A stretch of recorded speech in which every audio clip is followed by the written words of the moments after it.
Bueno, entonces, ¿qué es la misa? Entonces, vamos a empezar, hoy en día las imágenes hablan mucho, vamos a empezar con un video que me parece que es muy gráfico sobre lo que es la misa. Y después vamos a ir comentando un poco lo que surge de ese video.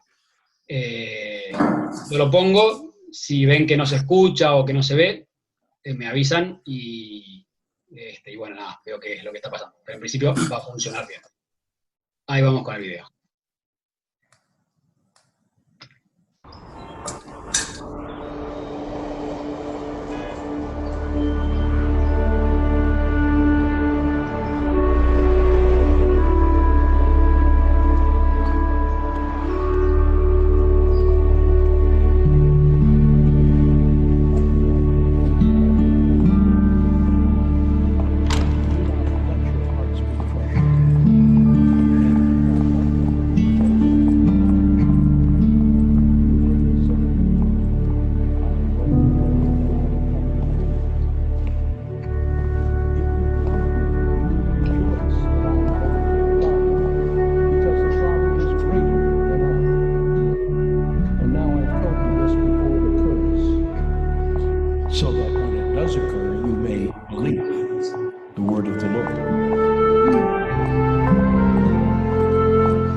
The Gospel of the Lord.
With the angels and all the saints, declare your glory. As with one voice we acclaim,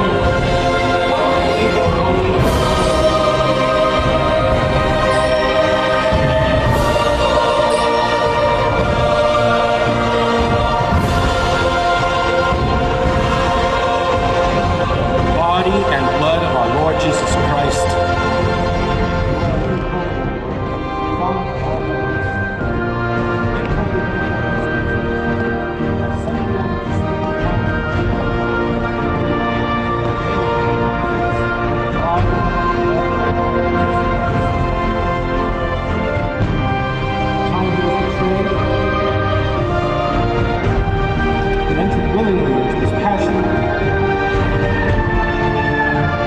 Took bread, and giving thanks, broke it, and gave it to his disciples, saying, "Take this, all of you, and eat of it.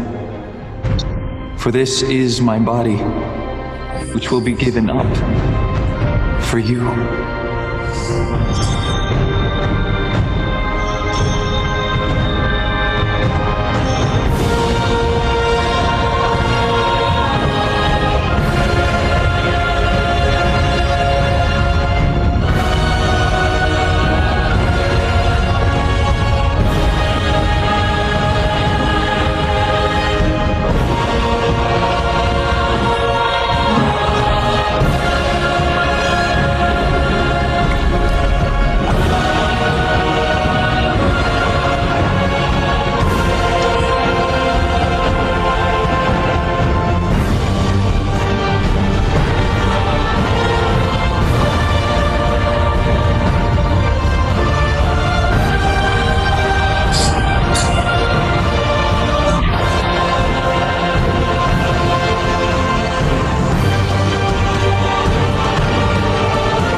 Bueno, la verdad que en principio debería cerrar la charla con este video. Creo que es muy gráfico. Y uno dice, bueno, si nos creyéramos que esto es la misa, no faltaríamos a ninguna misa, ¿no? En nuestra vida. Seguiríamos yendo. Pero bueno, es la realidad, más allá de que sean imágenes y que sea una graficación de lo que no vemos, sin embargo, es lo que sucede realmente, ¿no? O sea, realmente, ahora vamos a explicar qué significa todo esto, estas imágenes sobrepuestas, digamos, de la misa. Entonces, si se fijan, el catecismo de la Iglesia nos explica lo que es la misa. Vamos a ir tratando de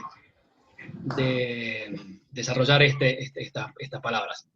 Si la Eucaristía es, pues, un sacrificio, porque representa, hace presente, el sacrificio de la cruz, porque es su memorial y aplica su fruto.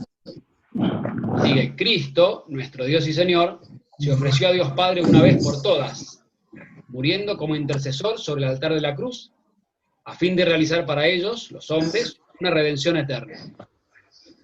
Sin embargo, con su muerte no debía poner fin a su sacerdocio.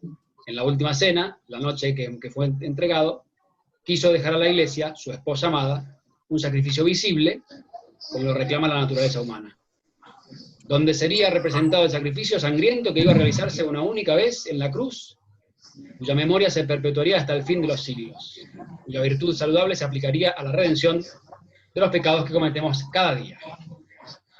Bien, vamos a explicar esta frase un poco larga, que en eso va a consistir la charla que de hoy. Pues empezamos con la primera parte. La Eucaristía es, pues, un sacrificio porque representa, igual hace presente el sacrificio de la cruz. Bien, ¿esto qué significa?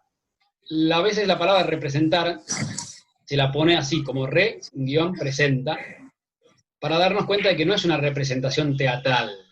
Se trata de una mímica. De hecho, como mímica es muy mala, ¿no? Porque realmente no representa teatralmente la misa el sacrificio de la cruz.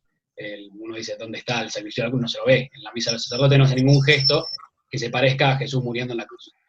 Entonces no es una representación teatral, sino que al separar la palabra re con un guión y de presenta, hacemos hincapié en que hace presente, como dice ahí el catecismo, es decir, trae a la actualidad, milagrosamente obviamente, el sacrificio de Jesús en la cruz. Lo hace presente. Es un memorial, se dice, hecho por Dios. ¿Por qué pongo esto? Memorial, para los judíos, memorial era hacer memoria. Y ellos la memoria la hacían, ahí sí la hacían gráficamente, la hacían imitando lo más parecido posible un hecho del pasado. Entonces, la memoria, por ejemplo, en la última cena de Jesús, era un memorial de la cena que ellos habían celebrado la noche en que se escaparon de Egipto. Egipto los tenía esclavizados a los judíos, y una noche Dios mandó a un ángel que iba a exterminar, que iba a golpear a los egipcios, y entonces ellos tenían que comer, y para que no los golpearan a ellos, tenían que, con la sangre del cordero que comían esa noche, tenían que pintar los dinteles de las puertas, para que el ángel del Señor supiera que en esas casas eran de judíos y que no hacía falta entrar a esas casas. Y entonces, cuando los judíos hacían el memorial de esa cena, que es lo que hizo Jesús en la última cena, lo hacían de la manera más parecida posible a lo que había sido la cena de esos judíos en Egipto, ¿no? en aquella noche tan lejana en el tiempo. Y entonces, por ejemplo, comían entre 10 y 12 personas, que es lo que les había dicho Dios que tenían que hacer. Comían un cordero con panes ácimos, de ahí la costumbre de que la Eucaristía sea un pan ácimo, es decir, sin levadura. Comían con las sandalias calzadas, se dice, porque ellos, los judíos, tenían costumbre de comer descalzos. Pero como esa noche iban a comer y iban a salir corriendo, se iban a escapar de Egipto, entonces Dios les dijo que coman esta vez calzados, con el bastón en la mano, diciendo, bueno, ya preparados para irse, ¿no? Entonces los judíos, a lo largo de los años, haciendo el memorial, bueno, lo representaban. Ahí sí, más bien, una representación teatral. Pero la misa es un memorial, pero hecho por Dios, es decir, hacer memoria de modo tal que esa memoria se hace presente, de verdad, en el tiempo. Dios puede hacer eso, nosotros no. Nosotros podemos recordar simplemente, pero Dios no lo hace presente, ¿no? Entonces, fíjense, estamos realmente, aunque no lo veamos, estamos en la misa. Eso que aparece en el video, de donde va apareciendo... me estoy escuchando yo mismo, ¿no? ¿Eso es un problema mío? A ver. Perdón, a ver, esperen. Bueno, a ver, entonces, eso que aparece realmente en la misa, es lo que pasa, aunque no lo veamos, eso decía. Entonces, en esa imagen que aparece ahí, no se ve mucho, pero está Jesús en la cruz, ahí está la Virgen Santísima, pero si se fijan acá, este hombre tiene una tonsura, es decir, es un santo de otra época, es un franciscano, tiene una túnica de franciscano, acá hay otro más, ¿no? O sea, y este personaje es de otra época también, ¿no? Y acá otros de otra época, acá está la Virgen, ¿no? Estos son de la época de Jesús. A este de otro tipo también es de otra época distinta, por cómo se visten, ¿no? Entonces lo que quiere representar este cuadro, es decir, en la misa, todas las personas de todos los años, de todos los siglos, de todos los tiempos, de todos los lugares, nos hacemos presentes en ese sacrificio de Jesús en la cruz. Es un milagro, evidentemente. Yo pienso, a veces nos cuesta creerlo, pero bueno, es tan milagroso como que Jesús estaba en el pan, en la Eucaristía. Y Jesús está ahí, realmente. Siendo Dios, lo puede hacer perfectamente. No lo vemos. A veces me gusta comparar, si hubiera habido en el tiempo de la crucifixión de Jesús, ahí presente, un ciego y un ciego y un sordo, un ciego sordo al mismo tiempo, él no hubiera visto nada, no hubiera escuchado nada, no hubiera sentido nada, y sin embargo, eso no le dice que no estaba ahí, pero bueno, no lo veía, no lo escuchaba. Nosotros lo mismo, en la misa, ok, no lo vemos, no lo escuchamos, pero estamos realmente presentes, como quería graficar ese video que muestra que durante la celebración de la misa está presente el sacrificio de Jesús, el único, es un sacrificio que se viene al presente, se hace actual en nuestros días. Es un milagro, es una maravilla, que si creemos lo que nos enseña la Iglesia, lo que nos enseñó el Señor, realmente es para caerse de espaldas, ¿no? O sea, eso es lo que pasa en la misa, aunque no lo veamos, aunque no lo sintamos, ¿no? Y ahí la importancia de la misa, ¿no? Ahora, para entender entonces la misa, me parece que es importante entender qué es el sacrificio de la cruz. Porque uno dice, bueno, indudablemente si la misa es el sacrificio de la cruz, el mismo, representado, hecho presente, aunque sea de manera invisible, bueno, uno tiene que decir qué es la cruz, ¿no? Obviamente, nos tenemos que preguntar por qué es la cruz. Y entonces, ese punto del catecismo que al principio pusimos, nos dice, ¿no? Cristo, nuestro Señor, nuestro Dios y Señor, se ofreció a Dios Padre una vez por todas, muriendo como intercesor sobre el altar de la cruz, a fin de realizar para los hombres una redención eterna. En la cruz, Jesús nos redimió, se dice, nos salvó. ¿Nos salvó de qué? Vamos a ver, hacemos un poco de historia, yo esto lo suelo decir, pero me parece que no tenemos que cansarnos de escucharlo. Fuimos creados por Dios para ser felices. Este cuadro no se ve demasiado, porque cuando hay muchas cosas en un cuadro se entiende poco. Pero es el Adán y Eva en el paraíso. Ahí están caminando con Dios, Adán y Eva, ahí están disfrutando ahí de paseando por los árboles, disfrutando, comiendo los frutos que hay ahí, descansando, durmiendo, en fin, están felices. Dios creó a Adán y Eva para la felicidad. Y no solo nos creó para ser felices, sino que nos enseñó el modo en que seamos felices. El comportamiento que nos hace felices, nos enseñó Dios. Pero lamentablemente fue pronto el tiempo en que nosotros quisimos buscar nuestra propia felicidad. Cuando uno dice el pecado original, que Adán y Eva desobedecieron a Dios, se está queriendo decir que desobedecieron eso que les decía Dios, esto te hace feliz. En cambio, esto no te hace feliz. Y Adán y Eva se rebelaron contra Dios y empezaron a hacer cosas que Dios les decía que no los hacían felices. Eso es lo que es el pecado. El portarse mal, el desobedecer a Dios, que nos indica cuál es la verdadera felicidad. Uno siempre le echa la culpa a Adán y Eva, pero la verdad es que con el paso de los tiempos nosotros hacemos lo mismo. Continuamente o con bastante frecuencia, no queremos hacerle caso a Dios, que nos enseña cuál es el camino auténtico de la felicidad, de la verdadera alegría. Me acuerdo no atrás que lamentablemente, un libro que explicaba, digamos, se imaginan un mundo donde nadie robase, un mundo donde los padres amaran a los hijos y los hijos a los padres, un mundo donde marido y mujer se fueran fieles, un mundo donde no hubiera matanzas, un mundo donde la mentira no existe, un mundo donde reina la caridad, la preocupación de los unos por los otros, y va explicando todo lo que son los mandamientos. Y termina diciendo, ¿sería un mundo tan decente? Y efectivamente uno dice, si nosotros los hombres viviéramos lo que Dios nos enseña que hay que vivir, sería un mundo fantástico. no es difícil creer que los mandamientos son un camino hacia la alegría, hacia la felicidad, costoso, difícil, pero un camino hacia la felicidad. No es un engaño, o sea, pensar que los mandamientos es un capricho de Dios que nos quiere fastidiar la vida.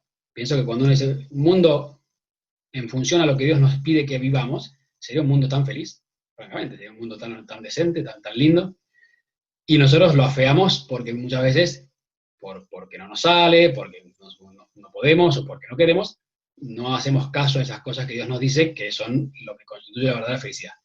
Bueno, entonces Dios nos creó para la felicidad, nos enseñó a ser felices, nosotros muchas veces nos alejamos de ese camino hacia la felicidad, porque a veces no podemos, y lo que hizo Dios fue, inmediatamente cuando Adán y Eva desobedecieron a Dios, les prometió una salvación. Dijo, bueno, yo les voy a enviar un modo en que puedan recuperar ese camino de la alegría.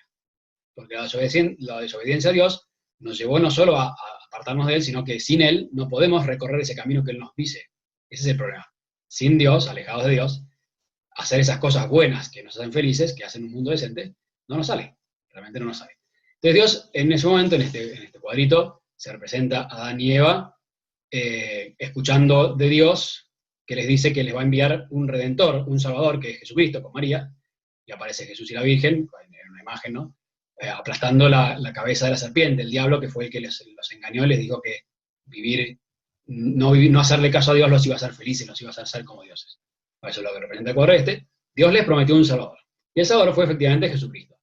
Jesucristo vino a la tierra para salvarnos, y por eso, para lograr nuestra salvación, murió en la cruz. Y de vuelta, creo que nos tenemos que preguntar, ¿por qué murió en la cruz Jesús para salvarnos? Creo que está bueno que nos preguntemos las cosas. No dice, ¿qué relación tiene entre la salvación, entre poder recorrer el camino que Dios nos invita para la felicidad, con la cruz? ¿Cuál es la relación? Hay un texto que dice, un poco nos explica en imagen. Dice, y el que venció en un árbol, en otro árbol fue vencido. En un árbol venció el diablo, en el sentido de decir que el diablo se les presentó en el árbol a Adán y Eva y les engañó diciéndoles que no hacerle caso a Dios era lo que los iba a hacer como dioses y los iba a hacer felices. Y el otro árbol, en el otro árbol en el que el diablo fue vencido, es el árbol de la cruz, Jesucristo. ¿Pero qué quiere decir esto? A ver, lo que quiere decir es que así como el diablo nos dijo, bueno, haz el mal, es decir, desobedece lo que Dios te dice, y vas a encontrar la felicidad, y ahí nos engañó y de alguna manera nos perdió. Bueno, hay que decir que Jesucristo se sirvió de ese mal, el que fue vencido en un árbol, el que venció en un árbol fue vencido, se sirvió de ese mal precisamente para redimirnos, para salvarnos, para transformar el mal, es decir, su muerte, o sea, es decir, matar a una persona, odiarlo, crucificarlo, condenar al inocente, en fin, todas las cosas mal hechas. El Señor soportó ese mal para transformar ese mal en bien. ¿En qué? En un gesto de amor. Ese es el sentido de la cruz. Por eso fue Jesús a la cruz. Porque quiso agarrar el mal que nos había enseñado el diablo a realizar, y decir, yo lo quiero transformar en bien. Es impresionante, es una transformación radical. Es sacar de lo negativo lo positivo, de la nada del ser, del mal el bien. Esto es lo que hizo Jesús, ¿no? Es decir, transformó una cosa mala, matarlo a él en la cruz, en un gesto de amor, en un ejemplo, ¿no? ¿Qué aprendemos en la cruz? Fíjense, en la cruz Jesús nos ganó la gracia. En fin, estas cosas han salido en otras catequesis, pero la gracia que es la ayuda de Dios para poder portarnos bien. Entonces, cuando Jesús murió en la cruz, nos ganó la gracia, es decir, nos devolvió esa capacidad de portarnos bien, que es lo que nos hace felices. ¿Ok? Pero claro, no solo eso, porque la verdad que nos podría haber ganado la gracia diciendo, bueno, te la regalo, te la doy, ya está. Pero quiso ir más allá, quiso enseñarnos al mismo tiempo cuánto nos ama. Es decir, yo por vos, para donarte la ayuda que te va a hacer feliz, quiero mostrarte mi amor, cuánto te quiero. Y como dice la Escritura, no hay mayor amor que dar la vida por el amigo. Una persona que para salvarnos del mal y devolvernos la posibilidad de ser felices, se muere por nosotros, es un amor más grande que ese. San Juan Pablo II decía que si no fuera por la cruz, todavía habría que poner en duda el amor de Dios. Pero claro, en el momento en que Dios muere en la cruz por nosotros, decimos, pues está clarísimo, ¿no? Que nos quiere, está clarísimo. Una persona que murió por nosotros en la cruz, por amor, para salvarnos, está clarísimo que nos quiere, ¿no?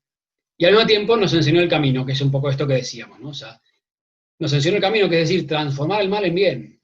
Es decir, no seguir el mal, sino hacer el bien. Y es más, incluso los males que podemos recibir en la vida, transformarlos en bienes.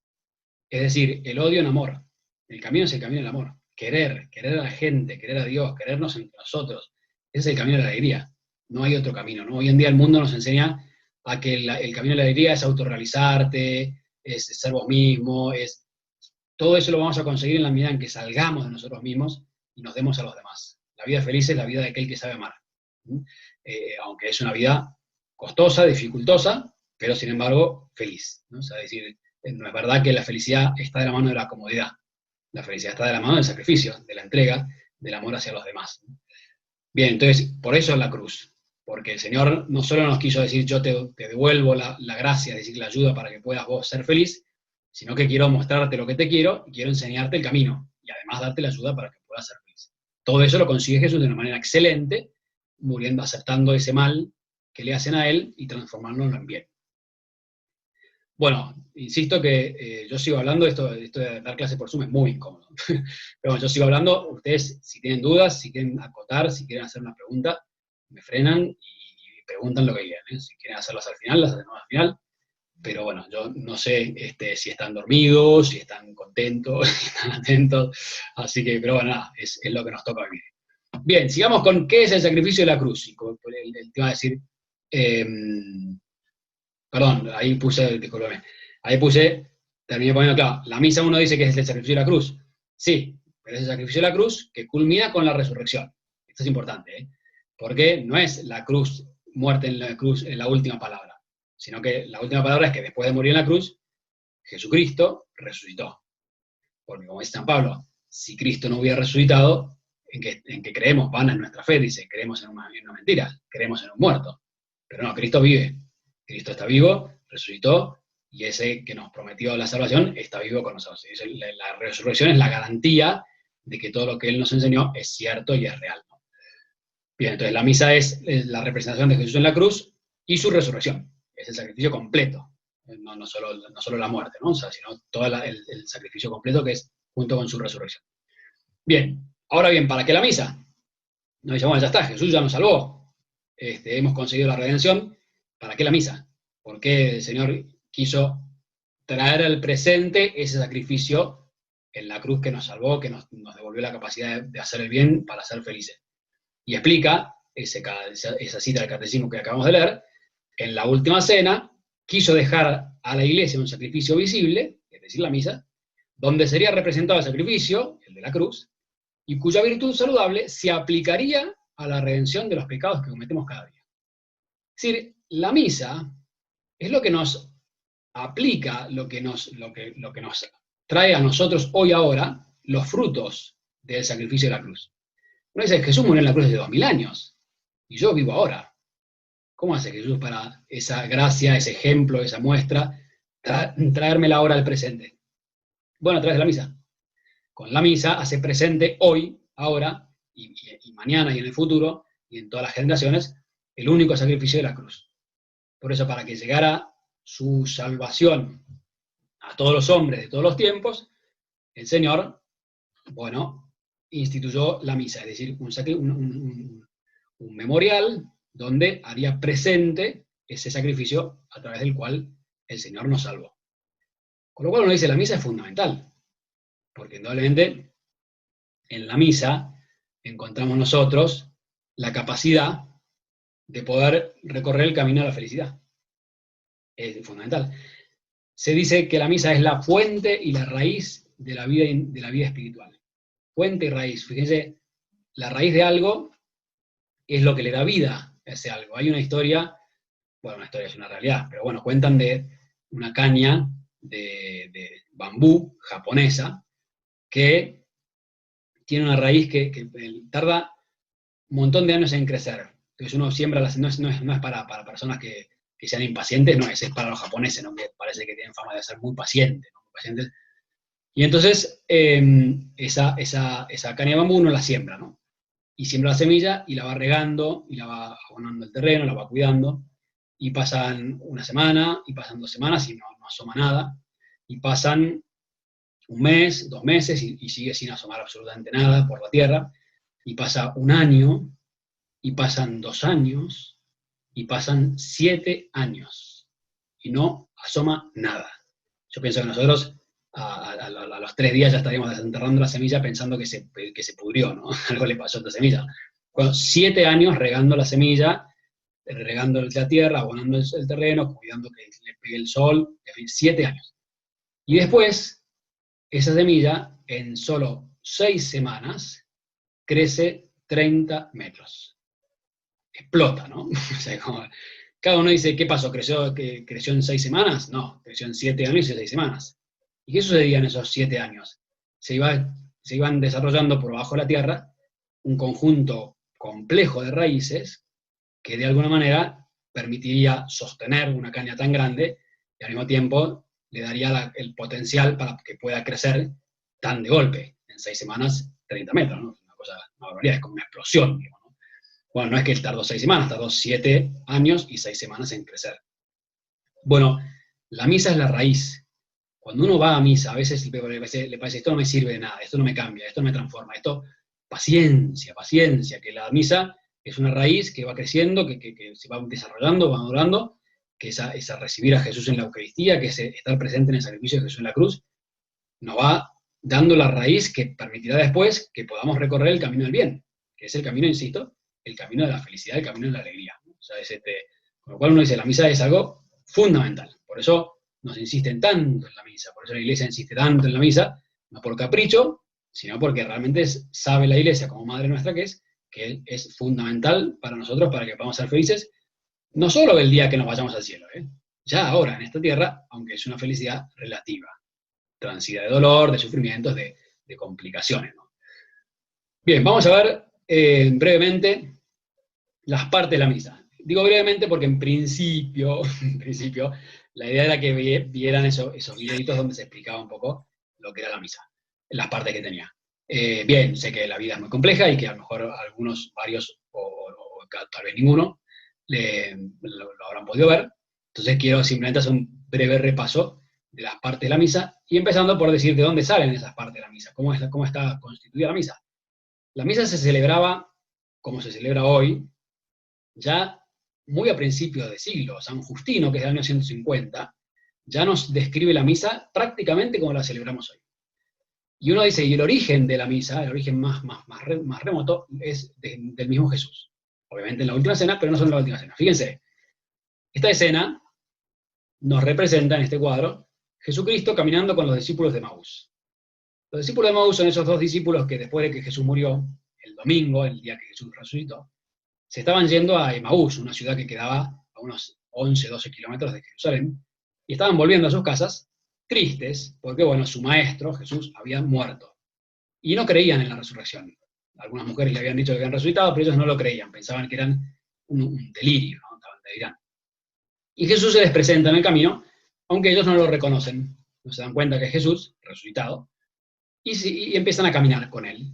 Y entonces Jesús les pregunta de qué hablaban, ellos le dicen, hablábamos de Jesús que murió en la cruz, y les dicen, algunos dicen que resucitó, pero nosotros no creemos. Y entonces Jesús dice, comenzando por Moisés y continuando con todos los profetas, les interpretó en todas las escrituras lo que se refería a él. Jesús empieza a citarles textos de la Biblia, y se los empieza a explicar, diciéndoles, ¿pero por qué no creen? Fíjense ustedes que Isaías dijo esto, Moisés dijo esto, Jeremías dijo esto. ¿No se dan cuenta que estaba predicho? Les empezó a explicar la Biblia, Jesucristo. Bueno, eso hoy en la misa es lo que se llama la liturgia de la palabra. ¿Sí? Esa parte de la misa donde se lee la Biblia y se nos explica. Es lo que Jesús hizo con los discípulos de Emaús. Sigamos con la historia de los discípulos de Emaús. Sabemos muy bien que Jesús llega a Emaús y hace ademán de seguir de largo. Dice, bueno, muy bien, chao chicos, nos vemos, yo sigo viaje. Y estos 2 discípulos que estaban felices de la vida con Jesús, le dicen, no, para, quédate, se hace tarde, es de noche, vení, te invitamos a que duermas en casa. Y Jesús entra con ellos a la casa, se sientan a la mesa para comer un poco, y entonces Jesús, nos dice el Evangelio, estando a la mesa, tomó el pan, pronunció la bendición, luego lo partió y se los dio.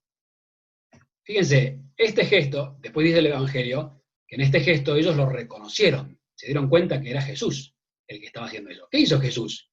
Cuando se sentó a la mesa, tomó el pan, pronunció la bendición, lo partió y se los dio. La bendición es la consagración. Jesucristo consagró el pan. Claro, ahí lo reconocieron, ¿no? Cuando Jesús tomó el pan y dijo, tomen y coman, esto es mi cuerpo, ellos habían escuchado lo que Jesús había hecho en la última cena, lo ven que lo hace de vuelta y lo reconocen. Dicen, este es Jesús. Entonces el Señor, en esa cena de Maús, volvió a celebrar la misa, la segunda vez que la celebraba, o la tercera si uno quiere, el Jueves Santo, la muerte suya en la cruz, y después en los discípulos de Maús, el día de la resurrección. Esta de otra parte es lo que nosotros hoy llamamos la liturgia de la Eucaristía, que es el sacerdote toma el pan, lo bendice con la consagración, lo reparte entre la gente que está ahí presente. Esto es la misa. Fíjense que ya Jesús celebraba la misa de esa manera. Entonces, la Iglesia después fue con el tiempo dándole un poco de forma a esa liturgia. Pero insisto, en el año 150 ya estaba la misa como la hacemos hoy, ¿no? Tenemos estas dos partes principales, que son de Jesús, la liturgia de la palabra y la liturgia de la Eucaristía. Y después la Iglesia, digamos que adornó esa ceremonia con unos ritos iniciales y unos ritos finales. Me acabo de dar cuenta que me quedó los ritos finales un poco más altos que la liturgia de la palabra. No, una falla. Bueno, muy bien. Entonces, esas son las 4 partes de la misa. Las 2 principales, la liturgia de la palabra y la liturgia de la Eucaristía, y las otras 2 que adornan y completan ese rito, los ritos iniciales y los ritos finales. Vamos a ir viendo brevemente, insisto, ritos iniciales. Ustedes lo han visto 1000 veces, pero bueno, que creo que está bueno que sepamos qué es lo que estamos haciendo en cada momento, para entender la misa un poco mejor. Los ritos iniciales es un modo de prepararnos para lo que vamos a celebrar, que es algo fantástico, maravilloso. Empieza con el saludo, que es la señal de la cruz, en el nombre del Padre, Hijo y Espíritu Santo. El sacerdote, de hecho, saluda dando un beso al altar, ¿no? El altar representa a Jesucristo, a su cruz, es un saludo a Jesucristo, y después del saludo a Jesucristo, un saludo a la asamblea. En el nombre del Padre, Hijo y Espíritu Santo, el Señor esté con ustedes y con tu espíritu. Nos saludamos, nos presentamos. Y acto seguido, hacemos un acto penitencial, es decir, le pedimos perdón a Jesús para prepararnos para celebrar bien ese misterio inefable que es la misa. Entonces, hermanos, para participar, no se preocupen que no voy a rezar toda la misa, hermanos, para participar dignamente de esta celebración, reconozcamos nuestros pecados, preparémonos para participar de esta celebración. Y uno hace un poco de silencio y piensa, Jesús, que hice mal, te pido perdón, limpiame el corazón para que pueda realmente participar del sacrificio tuyo de la cruz, y recibirte y comulgar. O sea, es un modo de prepararnos, ¿no? Y de acto seguido, los domingos, se reza un canto de alabanza, que es el Gloria. Es alabar a Dios, es decir, pedirle perdón y decir, bueno, te alabo por este regalo inmenso que me estás haciendo. Gloria a Dios en el cielo, y en la tierra paz a los hombres, ¿no? O sea, bueno, alabamos al Señor. Esos son los ritos iniciales. Concluyo con una oración que se llama la oración colecta, que es una oración breve, que cuando el cura dice oremos, ¿no? y hace una oración. Bueno. Entonces, la siguiente parte es la liturgia de la palabra, que está compuesta por las lecturas, la homilía y el credo y las intenciones. Es decir, primero, lo que hizo Jesús con los discípulos de Maús. Se nos leen unas lecturas de la Biblia. De ordinario es una lectura del Antiguo Testamento, los Moisés y los profetas, lo que Jesús les explicó a los discípulos de Maús, después un salmo y después una lectura del Nuevo Testamento y el Evangelio. Jesús, evidentemente, en su época no estaba escrito en el Nuevo Testamento, el Evangelio, las cartas de San Pablo no estaban escritas, entonces no las leyó, pero bueno. Pero sí, para nosotros se nos leen algunas lecturas, y la homilía es un poco, no sé si decir que es Jesús que nos explica, porque sí es Jesús que consagra, eso sin duda, lo que muestra el videito, eso es interesante, es el sacerdote el que consagra el pan y el vino, es Jesús, el sacerdote no lo puede hacer.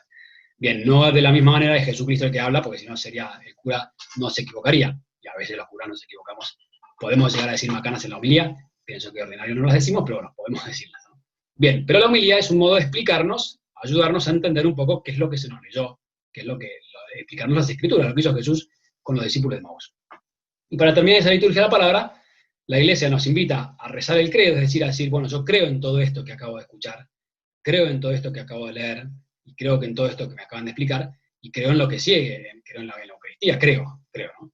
Y después, las intenciones donde pedimos por distintas necesidades que tenemos, ¿no? Ya nos vamos preparando para pedirle al Señor esas cosas necesarias que no sé, por el Papa, por la Iglesia, por los difuntos, por los enfermos, por los familiares, por los cercanos, por la comunidad, vamos pidiendo por distintas cosas. Muy bien, nos pasamos a la liturgia de la Eucaristía, que tenemos el ofertorio, la plegaria eucarística y el rito de comunión. El ofertorio es donde se ofrece el pan y el vino, que después lo van a consagrar, Jesús lo va a consagrar en su cuerpo y en su sangre. es cuando le traen el pan y el vino al sacerdote, y el sacerdote dice, normalmente estamos cantando en ese momento, entonces no se escucha lo que el sacerdote dice. Si alguna vez van a alguna misa donde no hay canto de ofertorio, van a escuchar que el sacerdote dice, bendito sea Señor del universo por este pan, fruto de la tierra y del trabajo del hombre, que recibimos de tu generosidad, y ahora te presentamos, él será para nosotros pan de vida. Y después con el vino dice lo mismo, parecido, bendito sea Señor Dios del universo por este vino, fruto de la vid y del trabajo del hombre, que recibimos de tu generosidad, y él será para nosotros bebida de salvación. Bien, es un modo de ofrecer. Pero lo interesante de la oferta del pan y el vino es que nosotros nos tenemos que unir a esa oferta con todo lo nuestro. Ahí le ofrecemos todo lo bien que hicimos en la semana, le ofrecemos nuestras alabanzas, le ofrecemos nuestro trabajo, le ofrecemos nuestro cansancio, le ofrecemos, no sé, lo que uno quiera ofrecerle. Decir, ¿qué le llevo allá a Jesús? ¿Qué le pongo yo a Jesús en las manos para que Él lo bendiga? ¿No? Como va a ser con el pan y el vino. Y al mismo tiempo le podemos ofrecer cosas que sean peticiones, le podemos pedir cosas. Ahí, el ofertorio es el lugar donde uno va y pone todo lo que tiene, las angustias, las penas, las alegrías, las ofrendas, las peticiones de perdón, todo. Lo llevamos al ofertorio y se lo ponemos a Jesús para que Él lo bendiga, ¿no? Lo llene de frutos. Y después del ofertorio empieza la plegaria eucarística, que es, vamos a ver, el centro de la plegaria eucarística es la consagración. La plegaria eucarística empieza con una oración de acción de gracias, que es el Señor esté con ustedes y con tu espíritu. En verdad es justo y necesario, es nuestro deber y salvación darte gracias, Señor. Y entonces empezamos a dar gracias por distintas cosas que terminamos cantando el santo. Bien, y después empieza la plegaria eucarística más propiamente dicha, donde vamos pidiendo por distintas cosas, es largo de explicarlo, no lo voy a explicar ahora, pero la parte central de esa plegaria eucarística es cuando Jesús, el sacerdote, que en ese momento está representando a Jesús, haciendo presente a Jesús, bendice el pan con las palabras, tomen y coman, esto es mi cuerpo. Fíjense que el cura no dice, esto es el cuerpo de Jesús, dice, esto es mi cuerpo. Y ahí el video lo mostraba muy bien, milagrosamente, en ese momento no es el cura el que actúa, es Jesucristo el que actúa.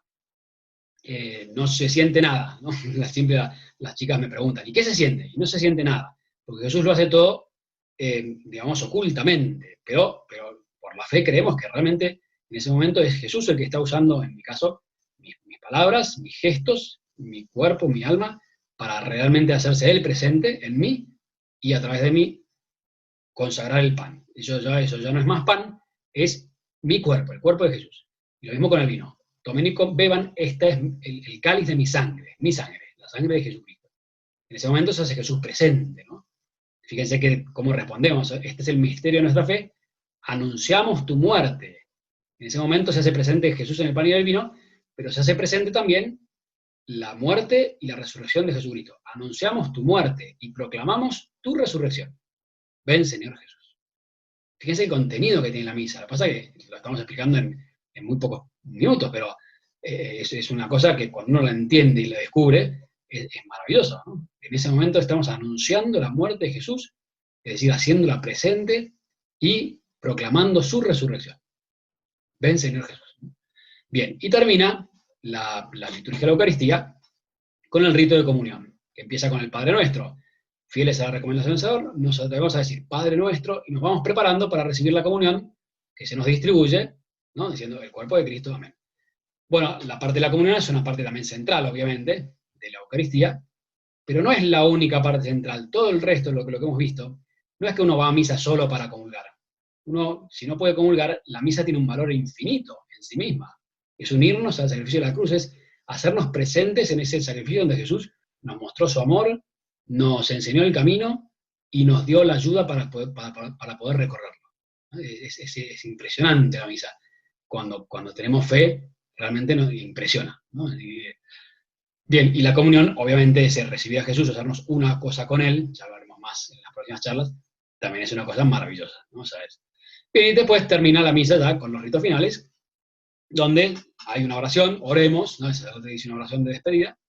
Viene la bendición final, el Señor esté con ustedes, la bendición de Dios todo, Padre, Hijo y Espíritu Santo, y acaba despidiéndonos. La misa se ha terminado, pueden ir en paz. Demos gracias a Dios y nos despedimos. O sea, es decir, esa es la conclusión del rito, por así decirlo. O sea, la parte final, más breve que las demás cosas. Pero, bien, esas son las partes de la misa. Y acá nos quedamos.